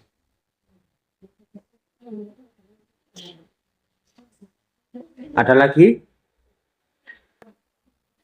Tidak ada? Oke, anggaplah 3 ya. Di pencarian yang singkat sudah ketemu Jembatan Merah ada 3. Oke, sekarang buka puisinya Taufik Ismail Jembatan Merah.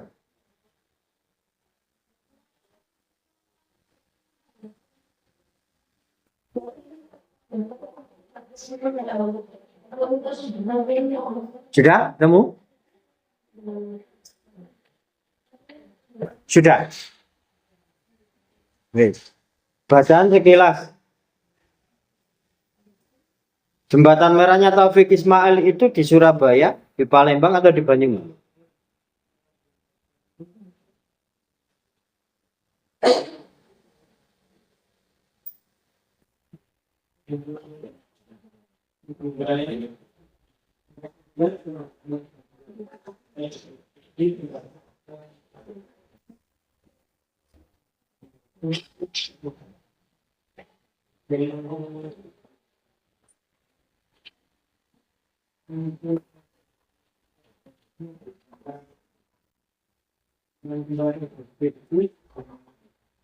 Di mana?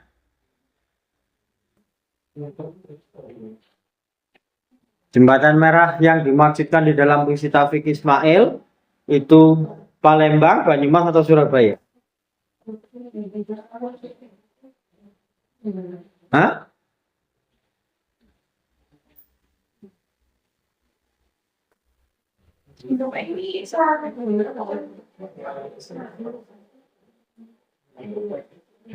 Salah puisi.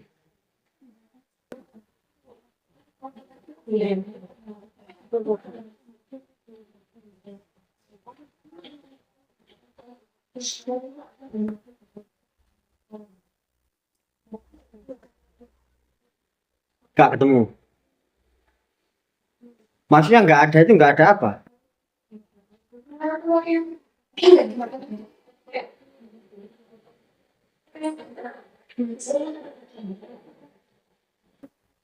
Sudah ketemu belum puisinya Taufik Ismail Jembatan Merah? Ada yang ketemu atau belum ketemu? Maksudnya belum tadi itu belum apa? Belum bisa menemukan puisinya atau belum menemukan identitas kota mana? Belum yang mana? Belum menemukan puisinya. Belum ada yang ketemu puisinya. Baca puisinya.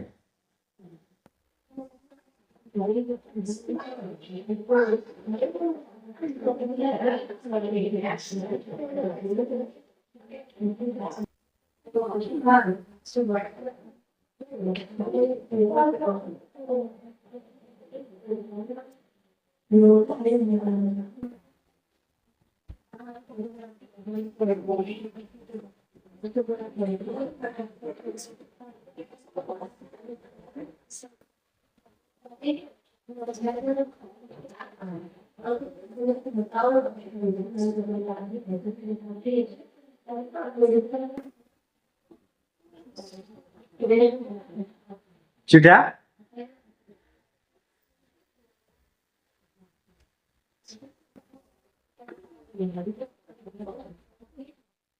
Nanti Pak Tis, bacaan agak keras Tis, puisinya Tis.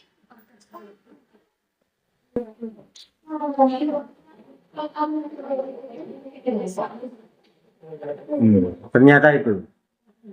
Gak ketemu berarti? Nggak ada.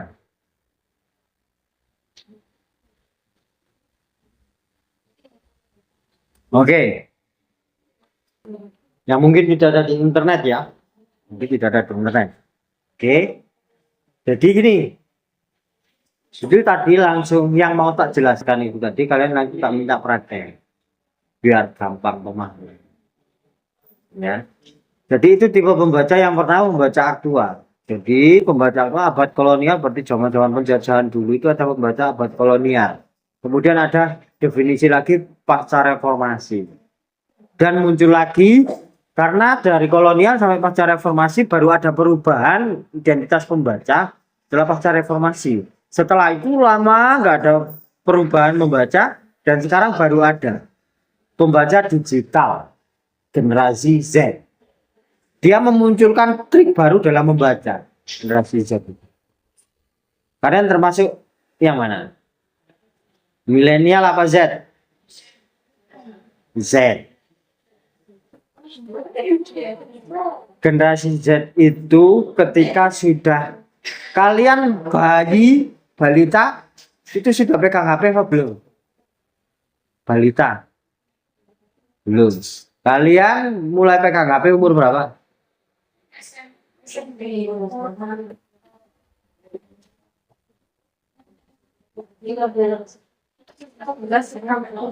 2015, 2016. Itu usia berapa?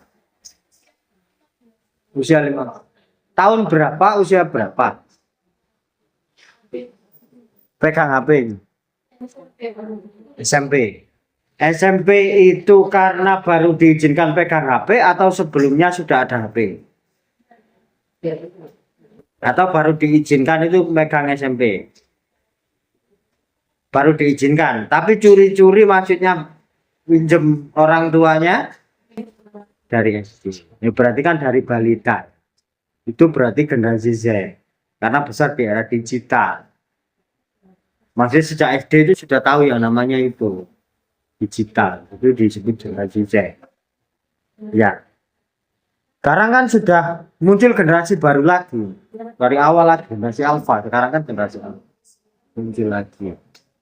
Nah, itu kemudian pembaca ideal itu pembaca yang dibayangkan oleh teks, pembaca yang paham konteks sejarah, pembaca yang kritis, pembaca dengan latar budaya tertentu. Ya. Nah, ini tadi kalian tak ajari menjadi pembaca ideal. Saya melontarkan jembatan merah. Coba jembatan merah ada di mana? Kalian mencari di internet. Ya, ya ini mencari referensi. Oh, ada di Surabaya, Pak, ada di Palembang dan ada di Banyumas. Akhirnya dapat referensi kan, jembatan merah. Kemudian tak hubungkan dengan puisi, kebetulan puisinya belum ketemu. Ya, jembatan merah karya Taufik Ismail. Ya. Dan di puisi jembatannya merah Taufik Ismail itu ada tewasnya Brigadir Malabi. Berarti itu jembatan merah yang mana? Surabaya. Karena di sana ada perang yang menewaskan Brigadir Malabi. Nah, itu tadi yang tak arahkan ke kalian, kalian tak beri definisi membaca yang ideal seperti itu. Jadi membaca teks dengan dihubungkan dengan konteks. Jadi ketika kalian nanti menganalisis, ya, apakah kira-kira di realita itu ada kejadiannya? Coba di cross check. Cari infonya. Nah, apakah ada kejadian begini? Misalnya menyebut kota dan kota itu bisa kalian temukan Ya. Misalnya di cerpen atau di novel atau di drama itu menyebut kata sebuah kota. Kota ini imajinasi apa ada? Coba ini. Atau sebuah desa atau sebuah apa? Oh ini gini. Terus dicari tahu pengarangnya ini orang mana? Oh ternyata ini kampung halamannya dia dulu. Akhirnya tidak hanya membaca teks, tapi juga membaca konteks, membaca ide. Ya. Kemudian yang ketiga pembaca resepsi sastra. Berarti selain dapat referensi dari realita, ya itu juga menggunakan teori. Jadi orang resepsi sastra ini nanti ya pembaca yang dikerangkai dengan teori. Seperti itu. Kemudian pembaca yang terakhir komunitas interpretatif. Ya, kalian kan kadang sesekali berseliweran ya. Kadang itu berarti pernah mencari atau topiknya itu dekat dengan prodi kalian. Apa? Komunitas membaca. Pernah berseliweran di media sosial komunitas membaca di akun-akun media sosial kalian? Komunitas membaca nggak pernah Pak, nggak muncul gitu-gitu berarti nggak pernah mencari. Sehingga algoritmanya nggak mendekati kalian.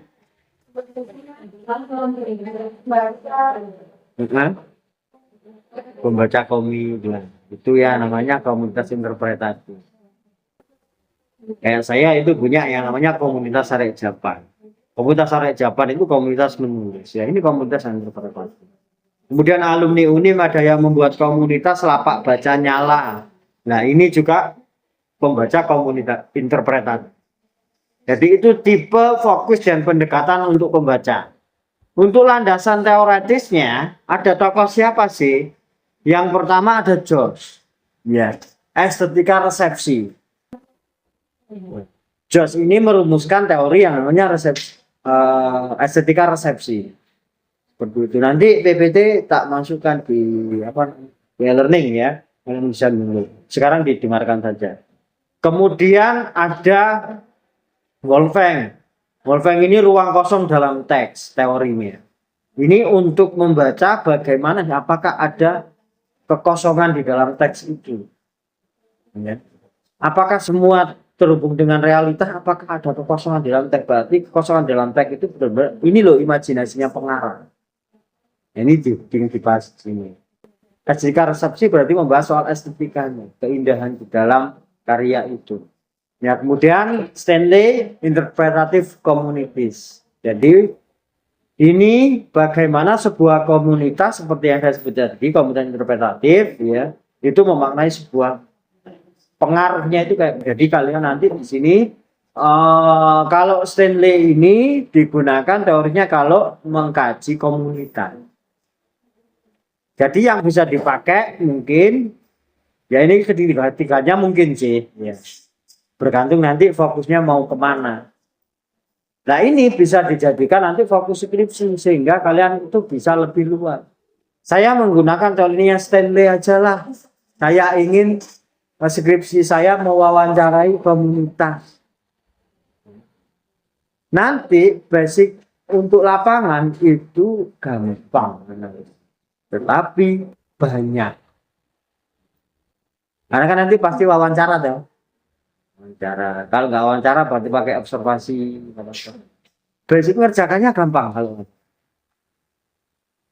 Jadi nggak ribet. Hasil lapangan dideskripsikan selesai.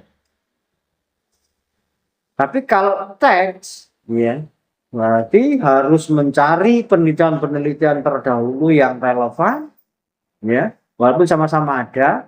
Tetapi nanti ini juga dibuatkan untuk menganalisis. Jadi teori yang dipakai penelitian relevan itu juga dibuat untuk menganalisis. Jadi bergulir-gulir itu skripsinya teks. Tapi biasanya rata-rata semua mengambil teks karena nggak mau ribet ke lapangan. Jadi situ kalau lapangan itu penelitian yang gampang. Nanti basicnya mendeskripsikan yang sudah ada di lapangan. Kalau teori ya sama lah, sama-sama ada teorinya. Tapi cara analisis itu lebih gampang lapangan. Tuh. Ya, kemudian inti pemikiran mereka seperti yang saya sebutkan tadi gitu ya. Nah, untuk pertanyaan kunci ya di pendekatan sosiologi pengarang itu bisa ditangkap 5 pertanyaan ini. Yang pertama, siapa kelompok pembaca sastra pada periode tertentu? Nah, ini akan mengarahkan kepada siapa sih yang menciptakan periode-periode sesaji. Itu yang pertama. Ini untuk ke lampau ya, membaca lampau. Kemudian bagaimana kelas sosial, pendidikan, gender atau budaya mempengaruhi interpretasi. Laki-laki membaca karya sastra sama perempuan membaca karya sastra itu hasilnya akan berbeda dari gender saja. Begitu juga sebaliknya. Kemudian orang yang berkuliah sama yang nggak berkuliah cara membaca nanti pemaknanya juga akan berbeda. Ya. Kemudian budaya, nah kebetulan sini ada 2 budaya yang berbeda, Jawa dan juga mana Maluku. Ketika akan membaca teks itu juga akan berbeda. Yang dibawa oleh siapa namamu aku lupa. Lisa. Yang dibawa Lisa adalah pengetahuan budaya Maluku. Ya. Sedangkan yang kalian bawa itu budaya Jawa. Sehingga kalian ketika memaknai sebuah teks, ya, maka yang akan berjalan adalah budaya yang ada di belakang kalian. Misalnya, ya, kalian memahami fenomena ternyata di Maluku ada, kemudian di Jawa ada, tetapi bentuknya berbeda. Maka interpretasinya juga akan melahirkan interpretasi yang berbeda karena latar belakang budaya yang jadi kayak gitu. Kemudian yang ketiga, penerimaan terhadap karya berubah dari masa ke masa. Penerimaan, maksudnya itu kayak gimana? Jadi dulu ya, zaman eranya Pram, ya, karyanya Pram tetralogi Pulau Buru itu nggak boleh dikejar. Era Pram masih hidup dan masih muda. Mungkin seusia saya. Bahkan seusia saya dulu Pram itu hidup di penjara dan menulis novel itu. Nah kan disebut tetralogi Pulau Buru. Penjara jadi nulis novel. 4 novel di penjara. Akhirnya lagi tetralogi Pulau Buru. Nah setelah terbit, ya, bagaimana cara menyelamatkan? Wong dia itu di penjara gara-gara tulisannya. Terus kalau dia ketahuan menulis, pasti kan diamankan oleh sipir ya. Tahu sipir ya, penjaga penjara. Pasti kan nggak boleh kan. Bagaimana cara Pram menulis? Biar karyanya nggak diambil sama sipir. Nulis surat.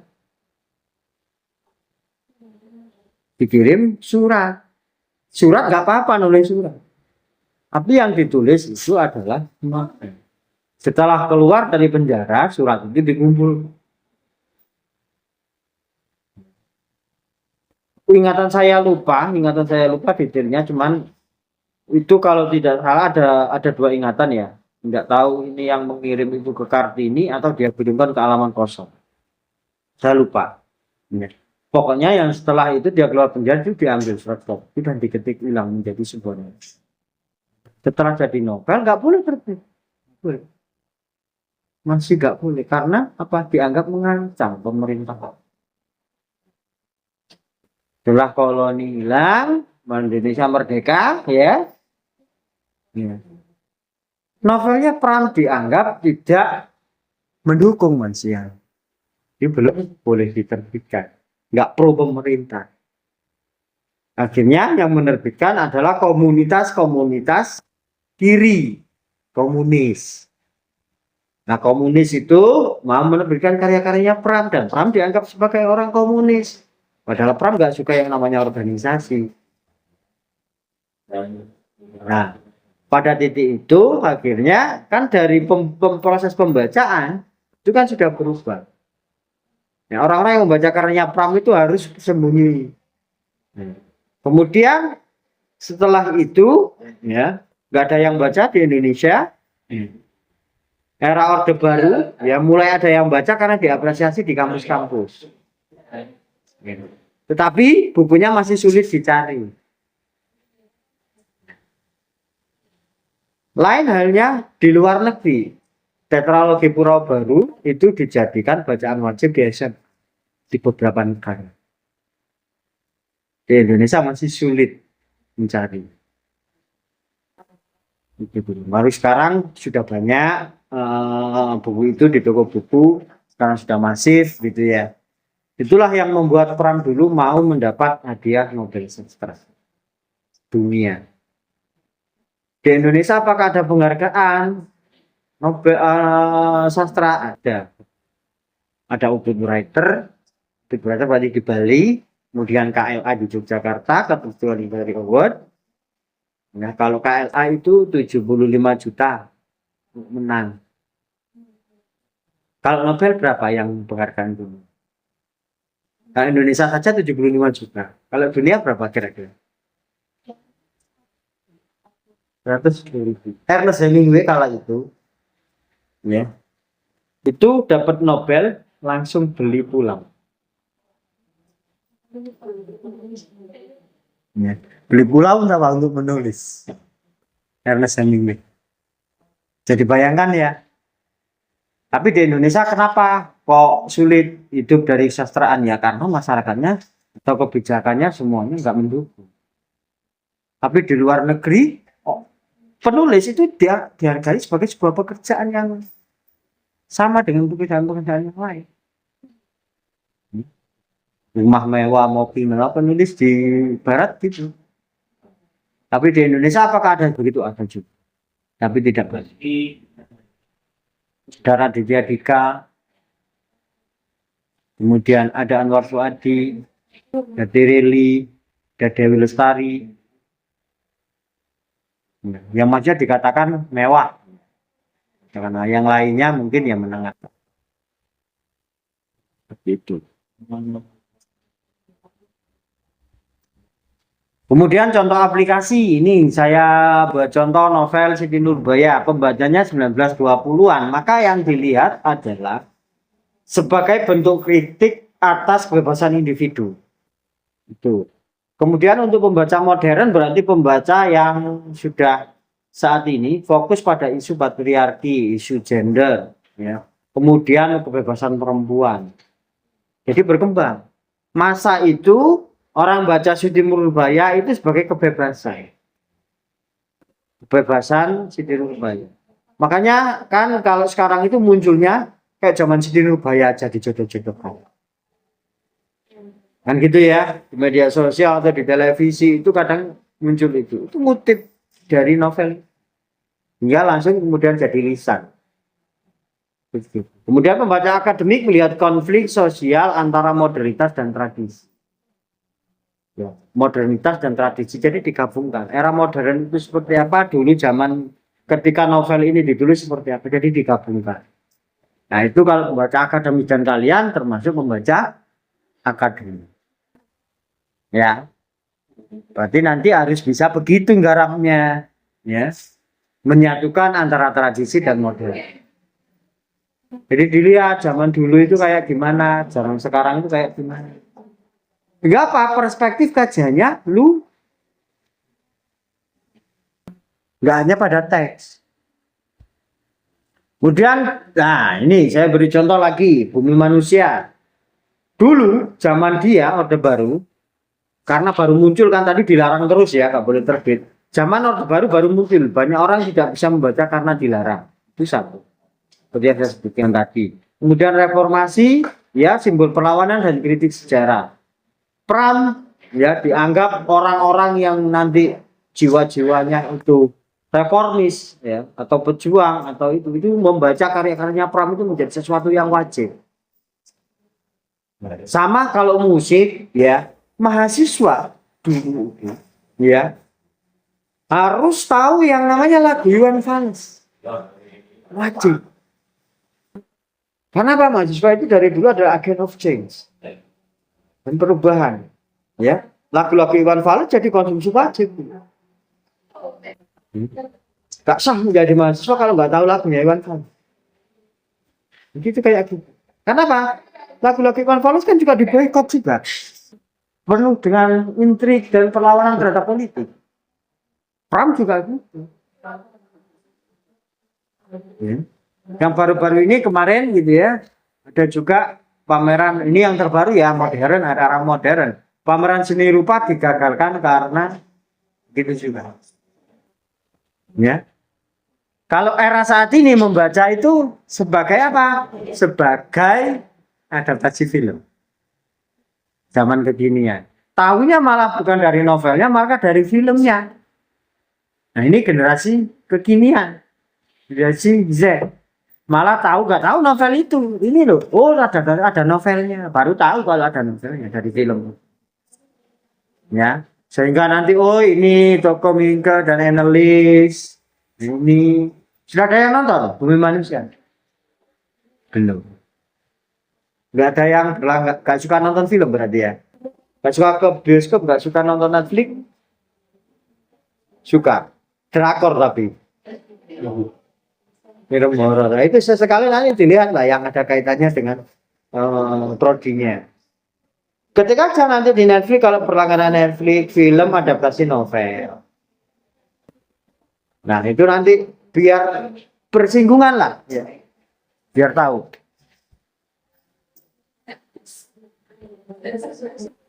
Terus relevansinya pada prodi kita terkait sosiologi pembaca itu satu, memahami sastra sebagai praktik sosial budaya. Jadi kalian akan praktik menuju ke situ.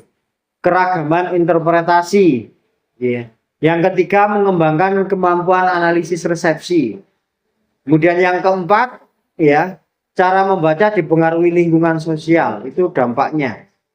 Dan yang terakhir mengaitkan sastra dengan kajian literasi pembaca muda dan budaya populer. Ini manfaatnya untuk prodi kita. Ya. Untuk itu dulu, apakah ada yang ditanyakan terkait resepsi pembaca?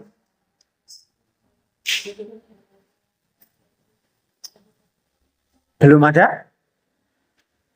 Jika belum ada, maka untuk pertemuan sosiologi sastra cukup di sini dulu. Kita lanjut nanti apresiasi drama. Setelah itu bisa konsultasi di paling akhir, bisa konsultasi sosiologi boleh konsultasi apresiasi drama boleh. Karena nanti evaluasi ini kan masih ada jeda waktu tuh. Nah, tetapi langsung masuk saja setelah ini ke apresiasi drama. Nah, jeda waktu itu dikumpul jadi satu untuk nanti diskusi. Gitu ya. Cukup sekian. Saya kira wassalamualaikum warahmatullahi wabarakatuh. Jangan lupa subscribe.